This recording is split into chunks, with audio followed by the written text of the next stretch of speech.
মহাভারত। ধৃতরাষ্ট্রের সন্তানেরা ও পাণ্ডবেরা ধীরে ধীরে বড় হয়ে উঠল, আর ধীরে ধীরে কৌরবদের মনে পাণ্ডবদের প্রতি এক অদ্ভুত অনুভূতির জন্ম হল। কৌরবরা ভাবত তাঁরাই রাজা ধৃতরাষ্ট্রের সন্তান, নচেত পাণ্ডবেরাই সব কিছু পেয়ে যাবে। তাছাড়া পাণ্ডবরা তাদের সদ্গুণের জন্য সকলের প্রিয় ছিল। কৌরবরা এই সত্য মেনে নিতে পারত না। এই শিশুদের মধ্যে ভীম ছিল সবচেয়ে শক্তিশালী। ভীমের শক্তির সঙ্গে কারও তুলনা করা যেত না। ভীমের শক্তি ও সাহসে কৌরবরা অত্যন্ত ক্ষুব্ধ ছিল। কৌরবরা ক্রোধে অন্ধ হয়ে গিয়েছিল।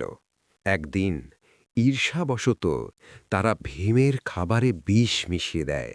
একদিন কৌরব ভাইরা ভীমকে বন্ধুত্বের ছলে ডেকে বলল, ভীম, আজ আমরা সবাই একসাথে ভোজন করব। ভাইদের মধ্যে কোনো ভেদাভেদ নেই, এসো আনন্দ করি। ভীম ছিলেন অত্যন্ত সরল মনা। তিনি কৌরব ভাইদের আমন্ত্রণে কোনো সন্দেহ না করেই তাদের সঙ্গে একসাথে ভোজন করতে সম্মত হলেন। ভীম আনন্দের সঙ্গেই খাবার গ্রহণ করছিলেন, কিন্তু সেই ভোজনের মাঝেই গোপনে দুঃশাসন ভীমের খাবারে বিষ মিশিয়ে দিল। কিছুক্ষণ পরেই বিষমিশ্রিত সেই আহার গ্রহণ করে ভীমের শরীর ক্রমেই নিস্তেজ হয়ে এল, আর মুহূর্তের মধ্যেই ভীম অচেতন হয়ে ভূমিতে লুটিয়ে পড়লেন। ঠিক তখনই দুর্যোধন বলল, ভীম অজ্ঞান হয়ে গেছে ছিল, চলো ভাই, একে এখান থেকে সরিয়ে নিই।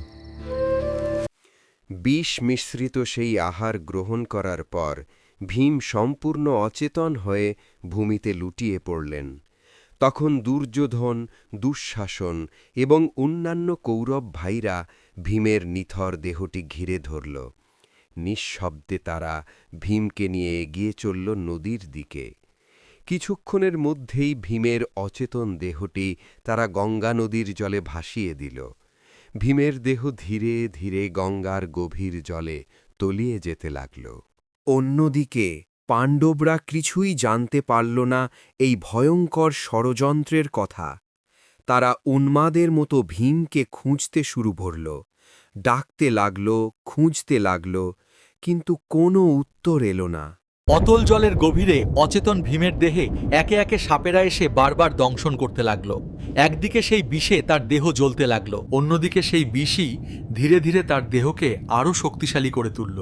প্রায় ৮ দিন পরে ভীম এখনও অচেতনই রইলেন।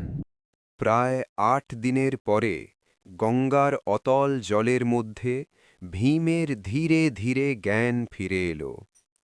চোখ মেলে তিনি দেখলেন নিজেকে ঘিরে আছে এক অপার্থিব নাগলোক। সেখানে উপস্থিত হলেন নাগরাজ বাসুকী, ভীমের মাতুল ও দাদামশাই। তিনি স্নেহভরে ভীমের দিকে এগিয়ে এলেন। তিনি ভীমকে ধরে তুলে আনলেন নাগলোকের নিরাপদ স্থানে। নাগরাজ বাসুকী বললেন, ভয় পেও না ভীম, তুমি এখন নাগলোকেই আছো। আমি বাসুকী, তোমার মাতুল, তোমার দাদামশাই। বাসুকী স্নেহভরে ভীমের দিকে এগিয়ে এলেন। তিনি ভীমকে ধরে তুলে আনলেন নাগলোকের নিরাপদ স্থানে। তারপর স্বর্ণপাত্রে করে ভীমকে অমৃত পান করালেন। বাসুকী বললেন, এই অমৃত পান করো ভীম, এতে তোমার দেহের সমস্ত বিষ নষ্ট হয়ে যাবে। অমৃত পান করার সঙ্গে সঙ্গে ভীমের দেহের সমস্ত বিষ নষ্ট হয়ে গেল। শরীর জুড়ে ফিরে এলো অদম্য শক্তি। ভীম আগের চেয়েও বহু গুণে শক্তিশালী হয়ে উঠলেন। ভিডিওটি শেষ পর্যন্ত দেখার জন্য আপনাদের সকলকে জানাই আন্তরিক ধন্যবাদ। এই কাহিনী আপনাদের কেমন লাগলো তা কমেন্টে জানাতে ভুলবেন না। আপনাদের মতামতই আমাদের পরের গল্প বলার অনুপ্রেরণা।